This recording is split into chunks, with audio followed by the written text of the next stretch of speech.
High school wrestling at Lanier, 7 teams competing, along with defending state champion Lee, the 3 area schools, Carver, Jeff Davis, and Lanier. Also Opelika, Benjamin Russell, and Auburn on hand.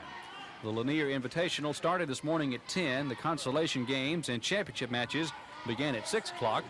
Wrestling is considered one of the most demanding individual sports, but a sport that has no barriers for those who compete. The one big thing about wrestling is that you have the smaller children that are boys that cannot play in football, basketball, and things like this, can't compete in it because they're so small, can compete in wrestling on a class with other kids in their own size. Coach Charles Sykes of Lanier says wrestling is declining in the South. Some of the major universities no longer carry the program. It's been dropped from colleges. I think there's been 2 reasons. One is they introduced all the girls' sports into colleges and high schools, and some of the schools couldn't afford to travel. Travel is a big expense in wrestling. Lee High School will host the sectional wrestling matches for these same 7 schools. That comes up February 2nd. The winners will go on from there to the state finals.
We settled down and handled our fast break better, didn't turn it over quite as much. We threw ahead on the fast break. We hit the boards extremely well, and we played as good a defense as we played in a number of years in the second half. They shot 41% for the game, and that had to be a little bit lower in the second half.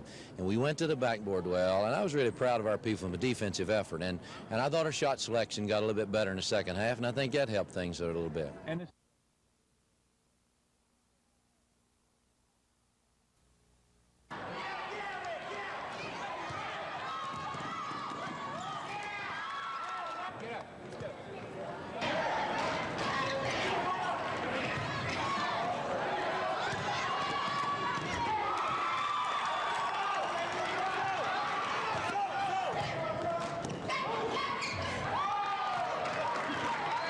Step right underneath.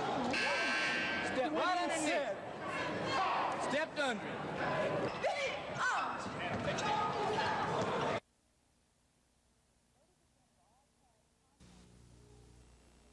30% of all cats contact the feline leukemia virus, and half of those die. But now a vaccine has been developed which could save the lives of thousands of cats.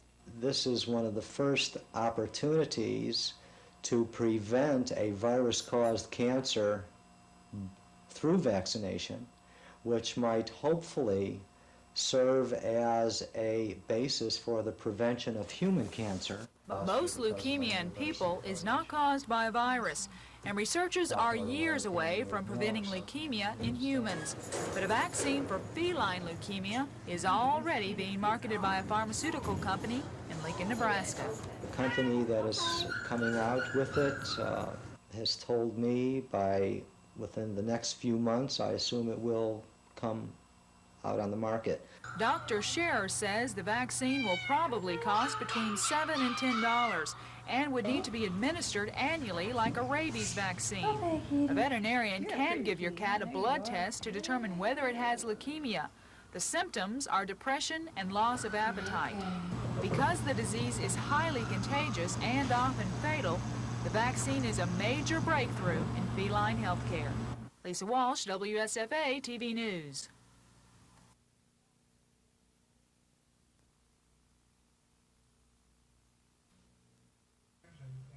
Mark, board members, please stand. Just stand where you are. Starks in Arkansas and the Pineywood School in Mississippi, people that have been involved in this program. And starting this program in Prattville and dedicating it to the memory of this beautiful lady has allowed us to capitalize on what normally would have been transit time to provide more meaningful training and assistance to the mentally retarded in this area. Recognizing and accepting the best of life that comes back.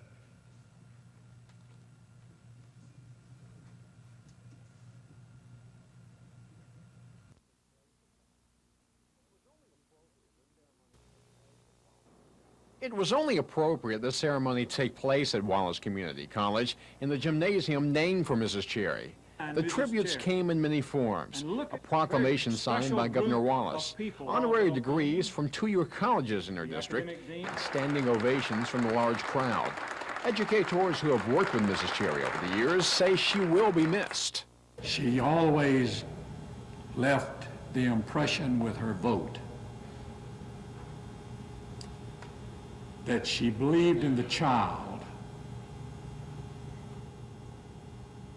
but she also believed in the teacher. I believe with all my heart the history will record that while you've been on the State Board of Education, you've been a part of a state board that's done more to improve public education in the state than any state board in history, not only this state, but also this whole country. Mrs. Cherry calls this day the most important of her life, a life dedicated to free public education for the youth of Alabama.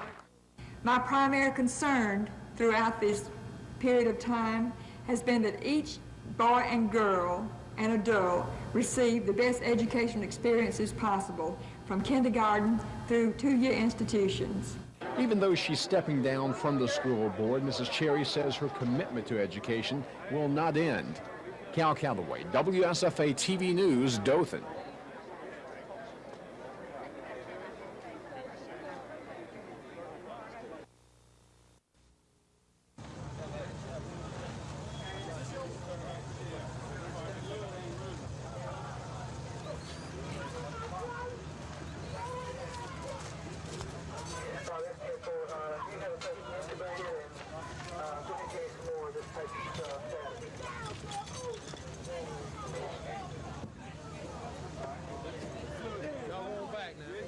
Move on back.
It's called a pre-readiness drill, testing how well prepared the 187th Air National Guard unit is for a chemical attack. And the unit went all out. These National Guardsmen, dressed in their protective gear, are showing they're ready for anything from bombs to sabotage. The commander says while it's just simulated, it's not taken lightheartedly. It's taken real serious. This is where we would go when we go to war. This is the equipment we'd be wearing, so it's taken real serious. Probably in a minute or two, you're going to hear a bomb simulator going off, and put a little bit more realism into our training. Realism is what it's all about. This flight crew is being marched off to a decontamination center, and these airmen, with nothing to do except to wait around for their next assignment, have to be in their gear prepared for attack. And that gear isn't the most comfortable thing to wear on a sunny Sunday morning. It's a bit bulky, and they didn't teach us how to walk in this at Miss Jane Hazelton's School for Young Ladies. In March, the unit will go to Gulfport, Mississippi for a full-scale drill, and they'll know then if today's exercise paid off. Terry Stanton, WSFA TV News.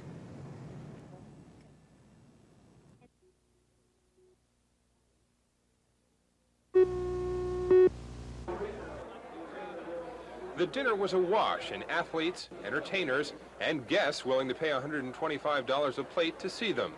There was a duo from Miami, enjoying a quick break from Super Bowl preparations, and a contingent from Alabama featuring Troy State football coach Chan Gailey, accepting the award for Best of the NCAA Division II on behalf of his Trojans football team.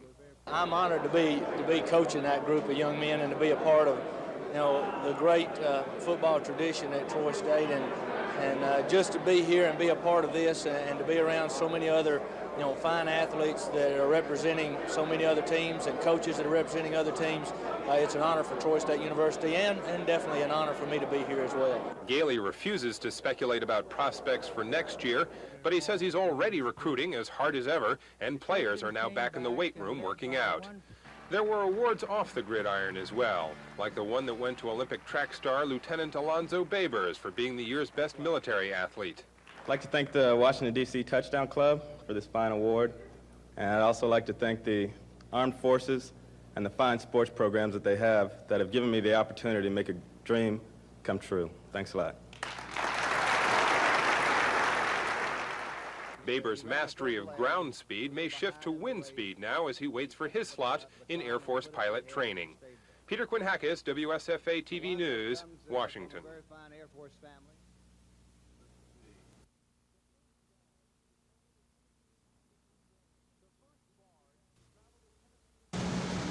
The first barge to travel the Tennessee Tombigbee Waterway was greeted with all the ceremony and enthusiasm the people of Demopolis could muster.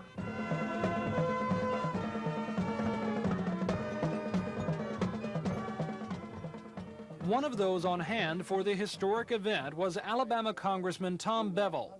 He spent years fighting to keep the 10 Tom project alive in Congress. The last record vote was within 10 votes of approving the amendment to kill the 10 Tom. In effect, it would have eliminated the funding from my annual appropriation bill, and it would have been the end of my judgment. The 10 Tom has been controversial since it was started in 1972. Critics said it was not needed. Now, almost $2 billion later, it's being hailed as the route toward an economic boom. The 234-mile-long waterway will at last provide a link between the Tennessee River and the Port of Mobile. But supporters say, more importantly, it will create thousands of new jobs along the rivers. Coal, grain, farm products, chemicals, and lumber. These are just a few of the things that will be shipped on the new waterway. It's expected to carry 28 million tons of goods in the coming year. Officials say, in all, the 10 Tom will save shippers about $107 million in its first full year of operations. Enough, they hope, to prove the worth of this, the largest waterway project in U.S. history. The 10 Tom won't be open to regular barge traffic until February 1st, with the official dedication set for later this year. Tom Foreman, WSFA TV News on the Tennessee Tombigbee Waterway.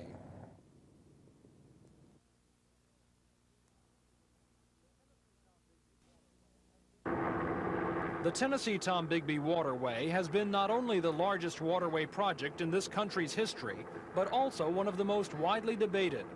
The 10 Tom links the Tennessee River with the Port of Mobile. For supporters of the project, like Alabama Congressman Tom Bevel, that means jobs for people who live along the river. And it's a momentous day for not only Alabama, but the entire Southeast and the nation, because the entire nation will benefit from this project.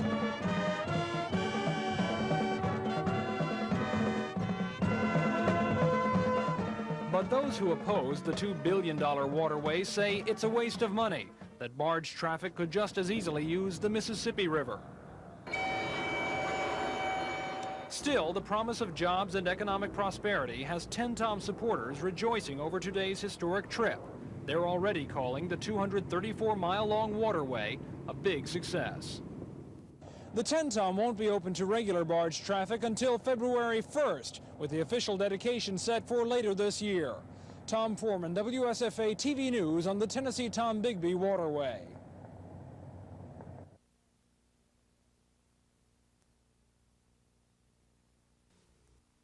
States of the United States and the Constitution of the State of Alabama.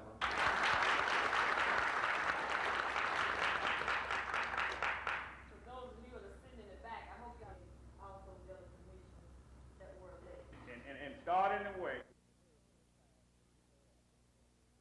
This is the very first time that you had black folks sworn into office.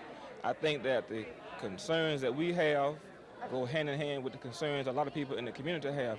We want to do our part to participate and try to help make this a better place for all people to live.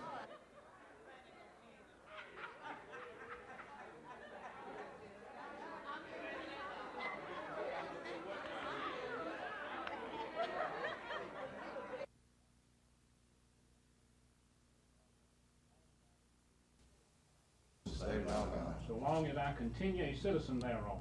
So long as I continue a citizen thereof. And that I will faithfully and about to enter.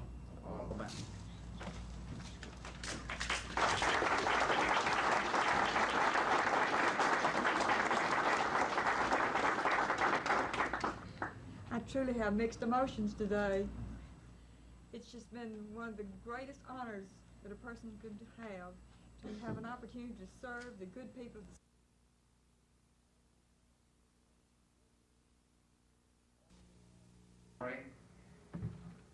all the way around to the police jurisdiction, with this being downtown Montgomery, the basis.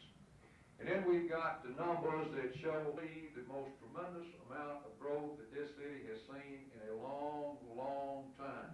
It is just, with all the things that are on the drawing board right now, and I probably would be more popular with a certain segment of our population if I took more of our money and did it with some social program or something, but I choose to and set the priorities that we repair and rebuild our city as we go so that somewhere along the line we don't have that problem. Your streets are in pretty good shape, like them to be better. Your sewer system is in good shape until all those things that outer loop around the city. Now, this is something wrong today. We had part of the bridge viaduct fall in out there today, so been out there and we'll go. And this is what is clearly before us. What do I see in the way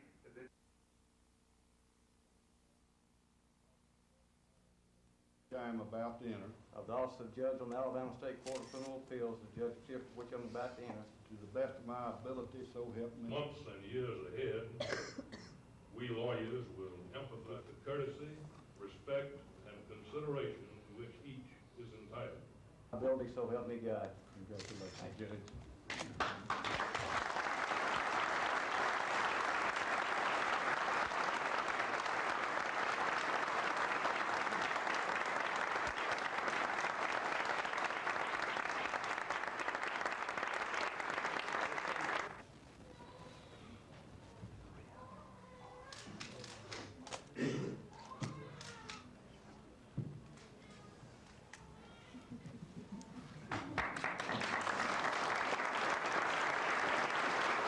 Distinguished guest, Honorable Governor George Wallace, Attorney General Charles Braddock. It is indeed an honor for me to stand before you today. Requires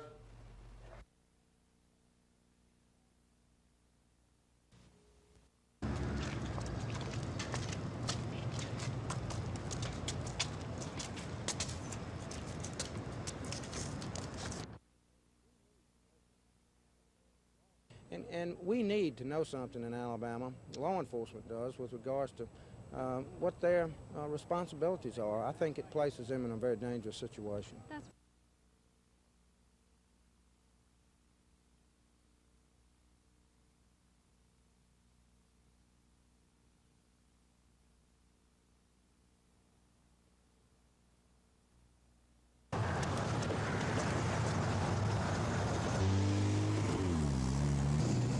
Whenever you're ready.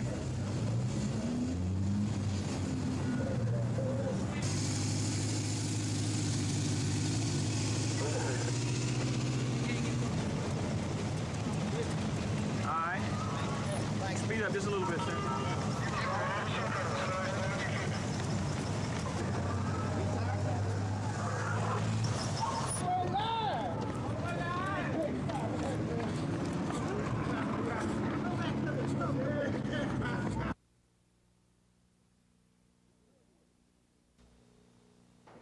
Security was extremely tight at the Enterprise Courthouse. Jurors, witnesses, and spectators were searched before they were allowed in the courtroom. Burgess has pled innocent and innocent by reason of insanity to the murder of Diana Lewis. The mother of 5 was shot to death at the Enterprise Hospital where she was working that day as a private duty nurse. Burgess showed no emotion during today's proceedings. Defense attorneys called the shooting a tragic and terrible thing for both the victim and their client. But they say Mrs. Lewis was on a campaign, in their words, to get Burgess after he refused to marry her. They say her actions caused Burgess to snap. Prosecutor Tom Hez says it's up to the defense to prove Burgess was insane at the time of the shooting. Head told the jury of 7 men and 5 women the state will place a picture of horror, death, and murder in the hands of Burgess. The state called several hospital employees to the stand this afternoon. They testified hearing gunshots and seeing Walt Burgess walking down a hallway with a gun in his hand. Defense attorneys say Burgess will take the stand in his own defense to give what they call a chilling account of how Diana Lewis pushed him over the edge. Cal Calloway, WSFA TV News, Enterprise.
The shot clock has been a part of professional basketball for some time, but only in recent years have colleges experimented with a shot clock. The jury is still out. The Southeastern Conference is one of 26 conferences in NCAA Division I, II, and III that uses a shot clock. Teams have 45 seconds to execute a shot, but unlike last year when the clock was turned off for the final few minutes of play, the clock now runs the course of the game.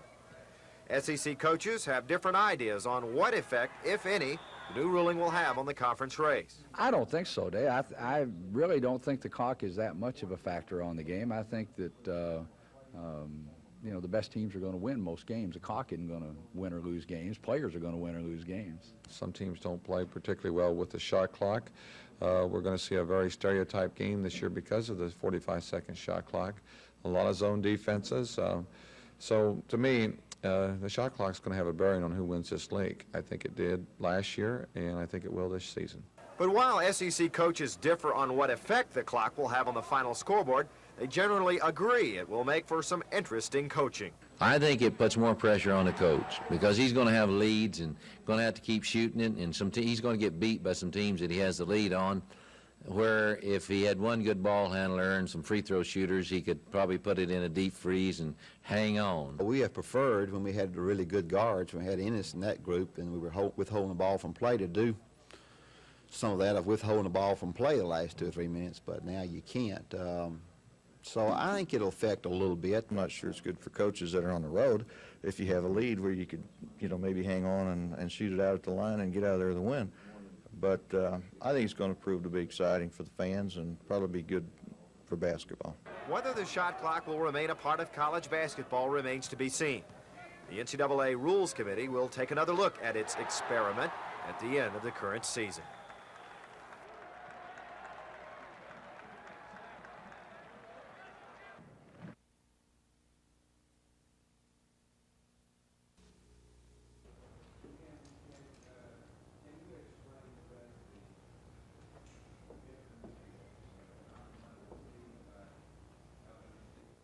Competitive edge right now in terms of attracting high ability students. Instructional related equipment has been given in terms of some institute formula or some kind of equation that's used to come up with this. But I can't say for sure to each dollar that has been put in these.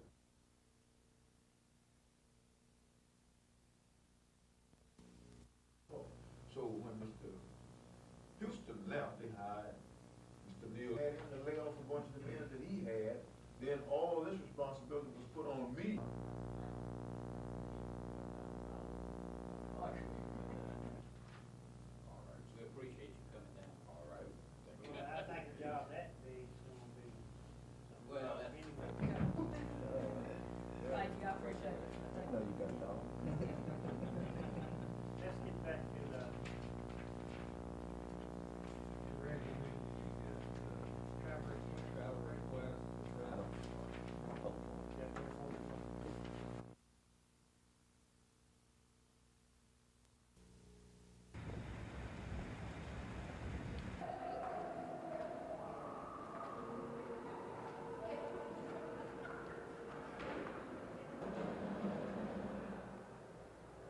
They were instructed to put their hands behind their head and lay down on the floor, at which time the service revolvers were removed, the money was taken, and they were taped both hand and feet.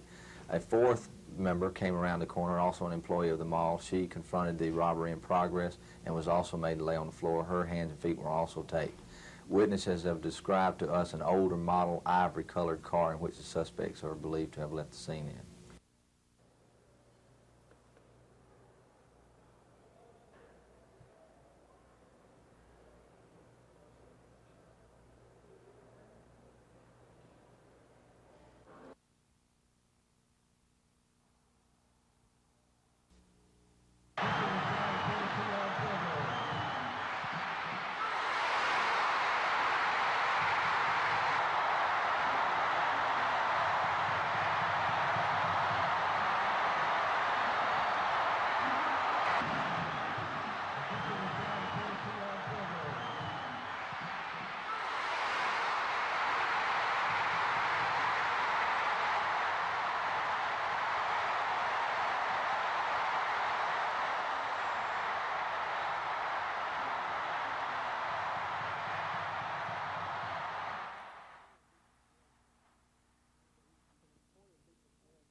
It's important to be prepared for each miss, like the North Alabama game in our season this year. It really taught me a lot, and the biggest thing I rely on is my relationship with God to pull me through times like that. And to prepare yourself in the game is just simply don't worry about missing, just think about what it's going to be like when you make it.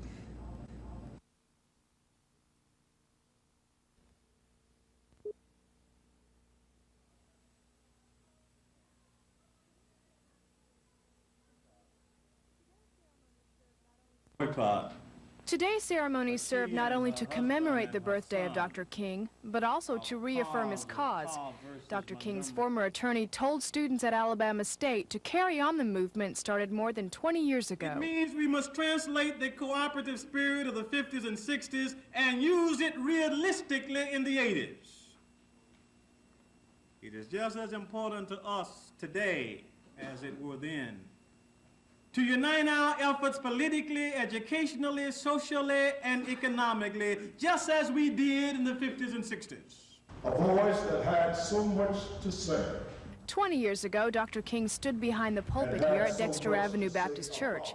Today, older people who may have listened to his speeches and younger ones who can only read about it came to the church one more time to assure each other that Dr. King and his cause are not forgotten. Terry Stanton, WSFA TV News.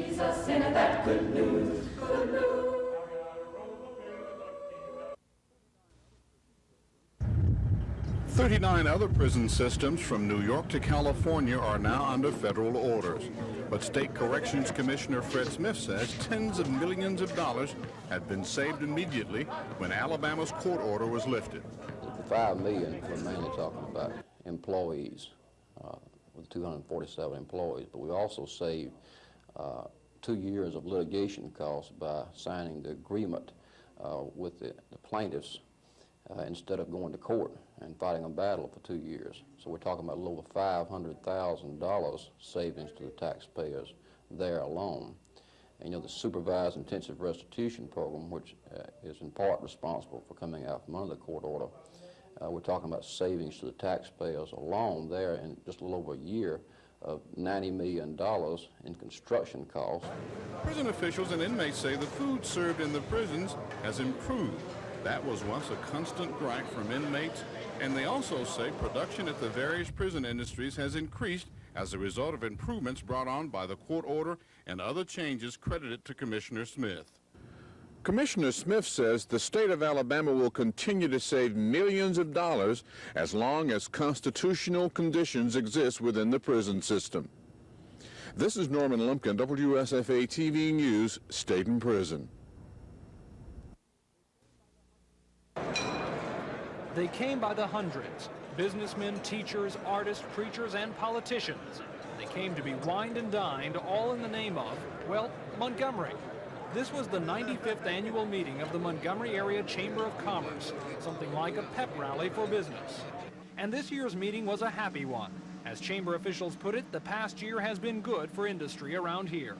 Montgomery's been the fastest growing metropolitan area in the state during the last 10 years by a significant margin, so all we have done is improve our competitive position, and we think the future offers us a great deal. Improving one's competitive position means bringing in new business from companies like General Electric. That company is building a new multi-million-dollar plant on this site in Lowndes County. We're encouraged about what we see in Montgomery and the support that we received here. As if to underscore this yearly effort, this afternoon the mayor's office announced plans for a major consumer products show in April. The three-day show is expected to bring perhaps $1 million into the city, and a lot of that will go toward advertising to bring even more business here. In short, the message at this annual chamber meeting was subtle and simple. Chamber leaders want to remind each other why they like doing business in Montgomery, and at the same time convince outsiders they should do business here also. Tom Foreman, WSFA TV News.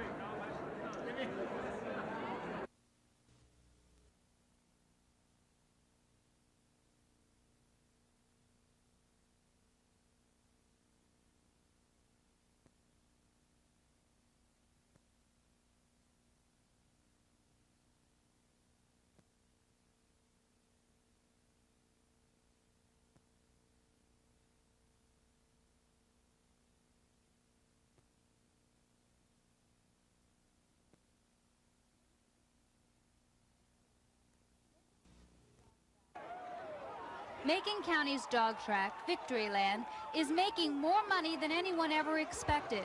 And no one knows this better than some of the agencies and towns on the receiving end.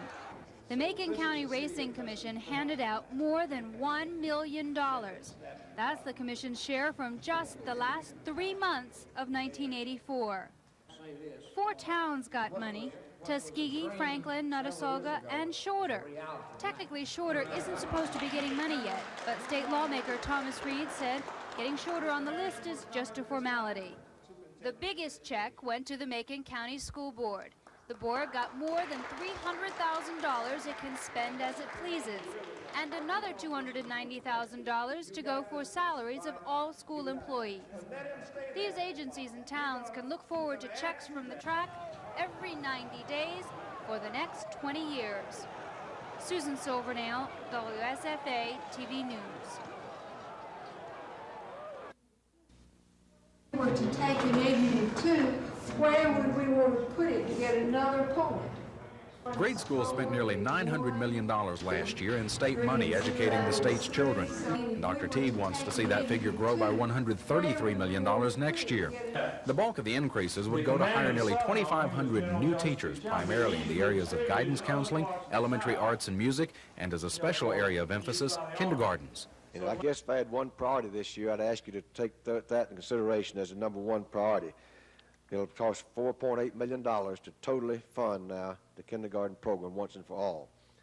3 other major increases would pay for transportation costs like fuel and maintenance, vocational and math and science equipment, and an attempt to consolidate schools.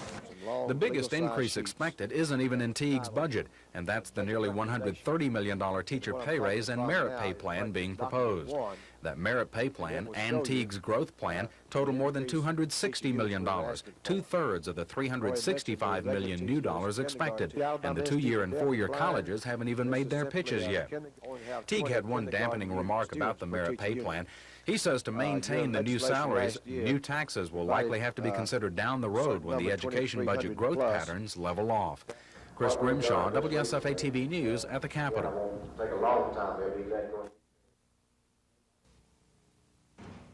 So with great pledge, I present to you $20,000 check. It will be a tremendous help for the boys and girls at Bellingrath Junior High School. I think they deserve to have some of the comforts that many of the other children have in many other schools. So we've been working toward this, and we're very happy to have received this money today. Okay. Does anybody have any idea when the first satellite was launched and who launched it?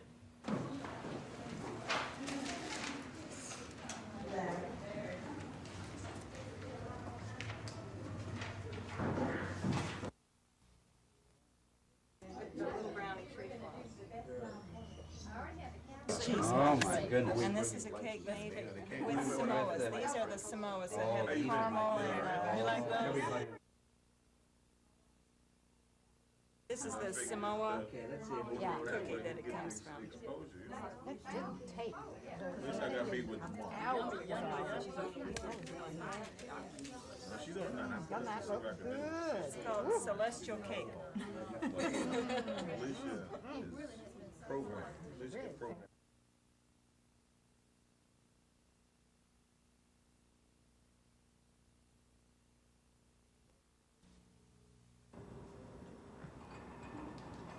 One weighs in at 122 pounds, the other at 114. But the term 100-pound weakling was obviously meant for somebody else. Tim Coleman and Coleman Boyd are senior members of the defending state champion Lee High School wrestling team. They really throw their weight around now. It wasn't always that way. When I was in junior high school, kids met me when I was playing football, because I was about one of the smaller ones on the team. That's why I quit and stuck to wrestling. This is a sport where they can succeed, and it tickles me to death every time to see one of those kids come off the mat when they've won, and they've really worked hard at doing that. Since Arrington installed a home video system in the Lee Wrestling Room 3 years ago, General Grapplers have finished 2nd, 5th, and 1st in state team competition, while Coleman has placed 2nd and Boyd 3rd in individual state competition. When you out there wrestling, you make mistakes, and you come back and watch them and correct and practice on that to do better. Had they selected another sport, Coleman and Boyd could look forward to sharpening their skills in college. But they faced the cold, hard fact, wrestling is a dying sport at the collegiate level. Here in Alabama, we don't have any colleges that have wrestling programs. Auburn used to have one, and they finished 10th in the nation one year, and then the next year they dropped their program. I hate the fact that many colleges don't have a wrestling team. I really like wrestling, but since they ain't got it now, I have to figure something else to do. I just give it up and stay at home. Dave Cody, WSFA TV Sports.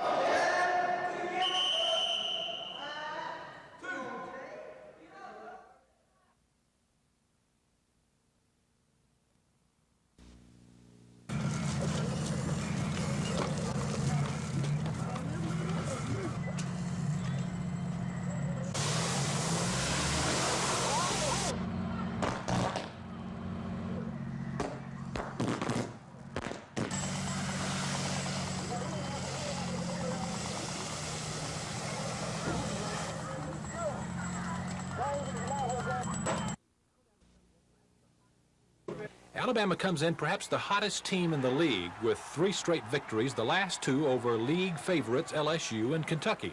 Alabama's resurgence can be traced to their improved backcourt trio. Terry Connors' 38 points and 14 assists in the wins over LSU and Kentucky have earned him SEC Player of the Week honors. Mark Gottfried has supplied some much-needed outside shooting and court savvy. He's averaging 10 points a game.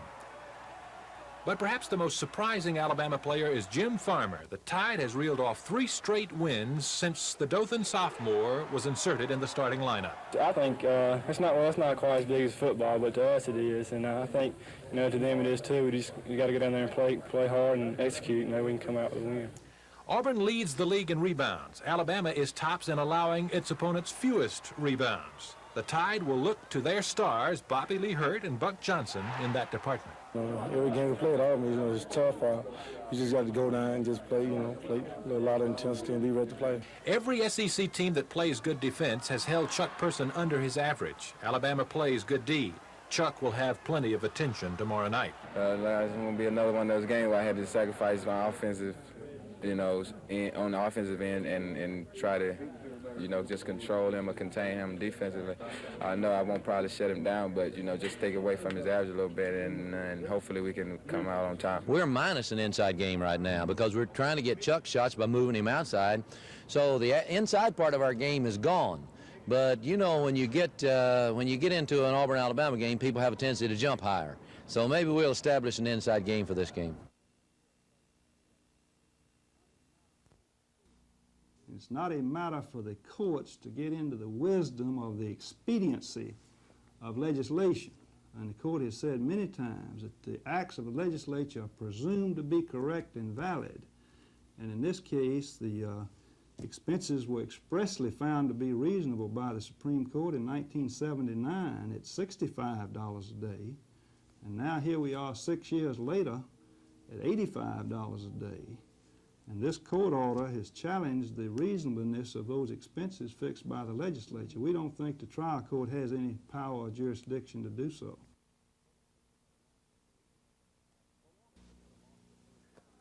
The lawmakers have lost the first round in their fight to collect more than $1,100 each in expense money for a 13-day Christmas holiday recess.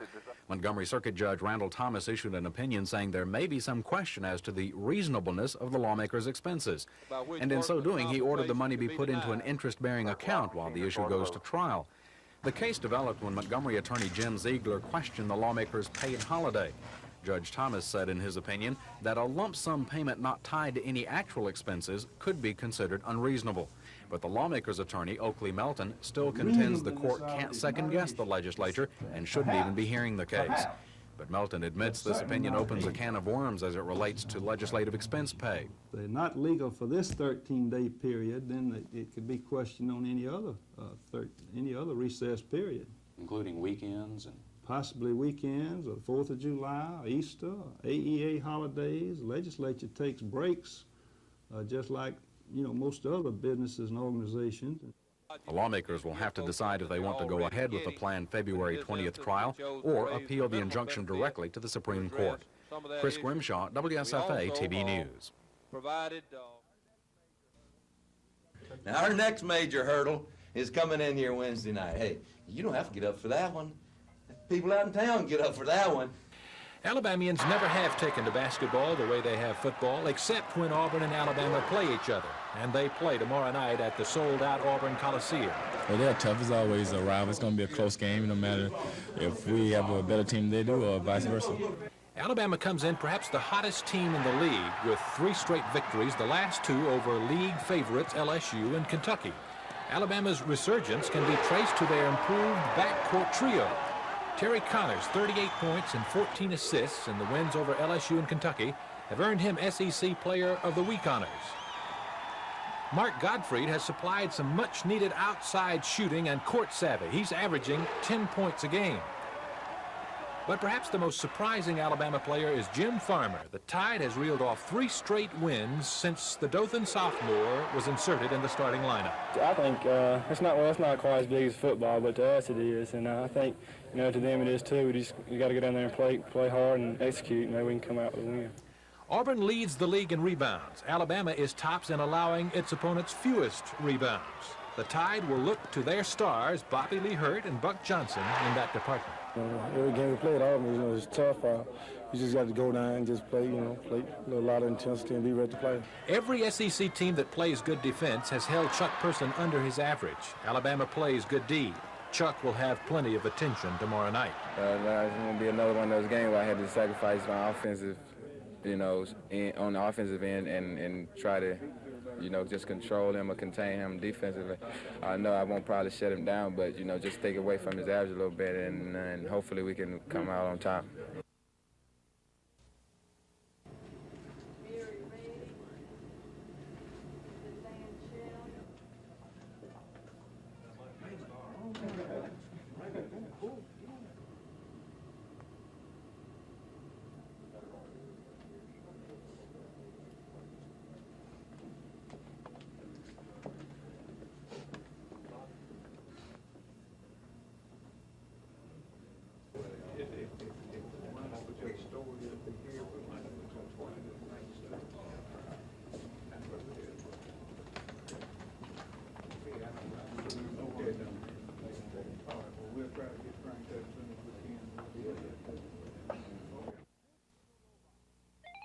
This is a robot, and chances are it may be your next co-worker.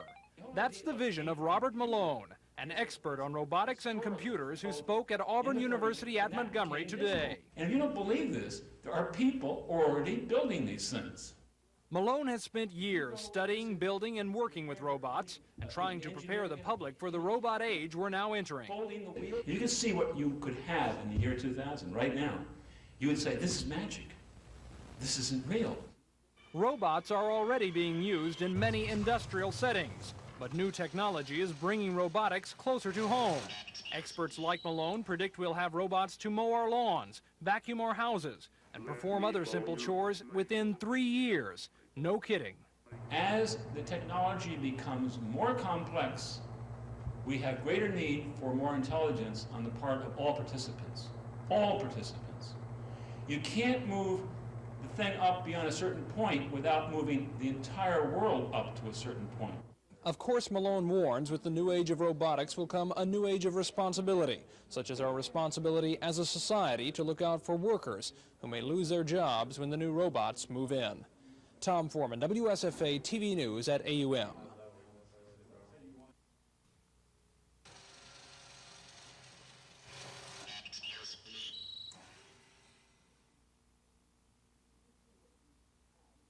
You can see what you could have in the year 2000 right now. You would say, this is magic.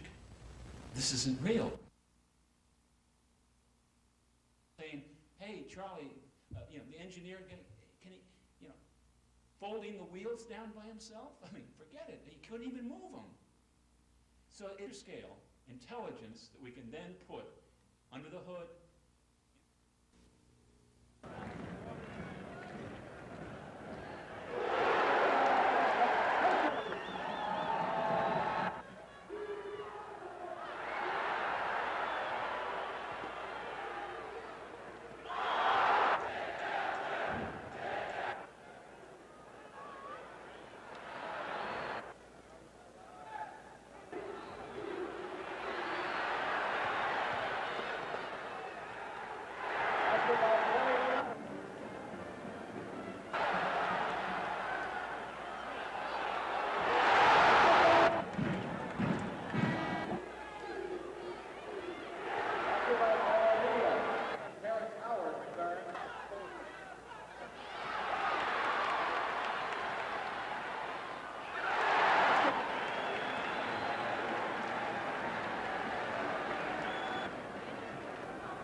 Right on 2831, that should be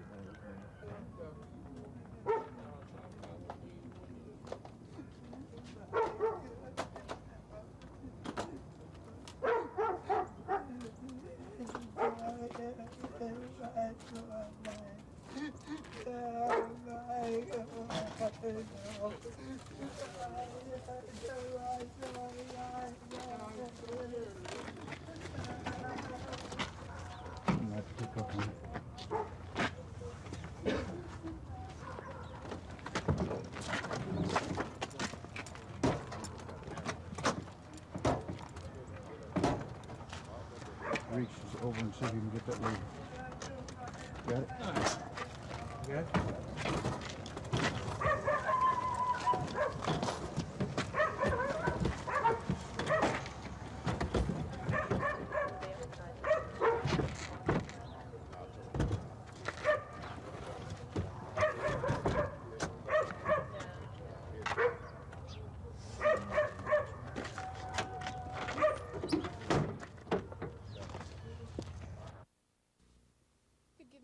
Background. What is going on here?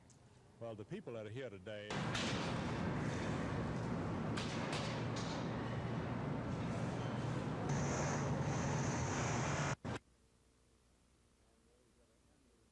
And those that are in the Masters of Fine Arts program will get a stipend and of $6,000 to $8,000 a year to go toward their scholarship to work toward their Masters of Fine Arts, which will be completed here at the theater, but granted at the various institutions around the state.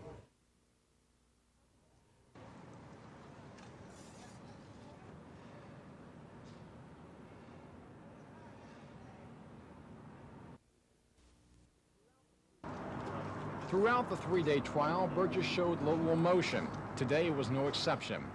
In closing arguments, defense attorney Joe Sawyer said being an Alabama State Trooper was the very essence of life for Burgess. Sawyer argued when Diana Lewis threatened to get Burgess fired from his job, that pushed the trooper over the edge. Sawyer said Burgess was not a sane, rational man when he walked into an Enterprise hospital and shot Mrs. Lewis 4 times. He urged the jury to find Burgess not guilty by reason of insanity and not to make Burgess a second victim of the incident. But prosecutor Tom Head argued Burgess knew what he was doing when he killed Mrs. Lewis. He called the shooting an act of revenge by a man who feared losing his very existence, his job as a state trooper. It took the jury of 7 men and 5 women just under an hour to return the guilty verdict. Burgess was given the maximum life sentence by Circuit Judge Riley Green.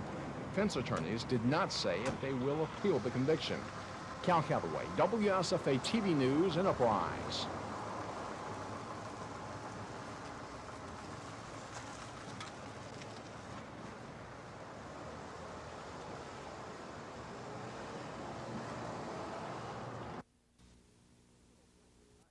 The criminal tax indictment is against 38-year-old Paul Kirkland of Mobile. Revenue officials say the case against Kirkland was investigated by Revenue's new fraud unit, which was created by the 1983 Tax Enforcement and Compliance Act. Revenue Commissioner Jim White says the Kirkland case is the first. This is the very first tax evasion case that indictment that ever been handed down in the history of Alabama. This is a case that we worked on for a little over a month. It was a pretty clear-cut case. It was presented to the grand jury, I think December the 14th, down in Mobile County, and an indictment was handed down. So this is Of course, this was made popular by the TICA law, which is, of course, the first time there was a crimes package in the tax enforcement bills in Alabama. Do you have other active criminal tax evasion cases going on? Yes, we do. We've got 8 full-scale criminal investigations going on now. The Kirkland tax case is scheduled for trial later this month in Mobile Circuit Court. This is Norman Lumpkin, WSFA TV News reporting.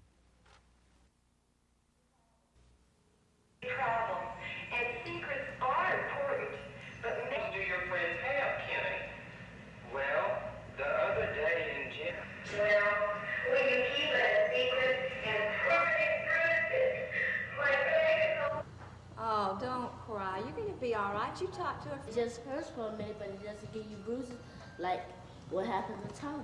Okay. Hey, I don't know. Do they hurt? Yeah, He could have just...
Statistics say about 20% of these kids come from single-parent families, and most of them depend on child support payments. I want to play football too, but Mom couldn't afford the money. Public service announcements like this have recently hit the airwaves. It's all an effort by the Department of Pensions and Security to draw more attention to the problem. Dad won't pay support. And last September, parents who fell behind on making support payments fell victim to Project Pay Up. But officials feel even more needs to be done. Because only about 20% of those ordered to pay child support actually make the payments on a regular basis. Pensions and Security Commissioner Leon Frazier now chairs a commission on child support enforcement, but the commission is actually a child of Congress, which is requiring each state to have one. The commissions are charged with telling state lawmakers what needs to be done to bring state laws on child support into compliance with new and tougher federal collection laws. The Alabama Commission has until October to make its recommendations. And as it is with most federal programs, federal money is tied into its degree of success. If Alabama doesn't measure up, it could lose federal money that is used to reimburse the local law enforcement agencies for their efforts, and that could amount to as much as $2.5 million in Alabama. Chris Grimshaw, WSFA TV News. The newly elected president of the 310,000-member American Bar Association says the legal profession has had such rapid growth in the last decade, the public has to think there are too many lawyers. But he says it's the public who is benefiting. William Falsgraf says attorneys now have to compete like never before, and for consumers, that means lower fees. The lawyers are the lubricants of the legal system. So until there's a fundamental change in the way we approach our civilian population here, in cutting back on their rights, not granting additional rights, there are going to be more lawyers. It just has to happen that way. Falsgraf came to the capital city to speak at the Montgomery County Bar's annual meeting to help them with problems such as advertising. Attorneys buying airtime is legal in some states, but not in Alabama. Again, Falsgraf says it will be the Alabama consumer who benefits if lawyers are allowed to advertise. You give to the public an idea of what lawyers are capable of doing, the services that they have to offer, but perhaps more importantly, how much it's going to cost. So a person goes into a law office knowing I can get a will done for $50 or whatever the charge may be. So there is real benefit there. He says the problem with his industry's growth is that the middle class has been priced out of the market. Lower income people qualify for aid, and the rich can afford good legal help. Falsgraf says attorneys have to remember their ethical obligation, and that is to serve the public. Dean Argo, WSFA TV News.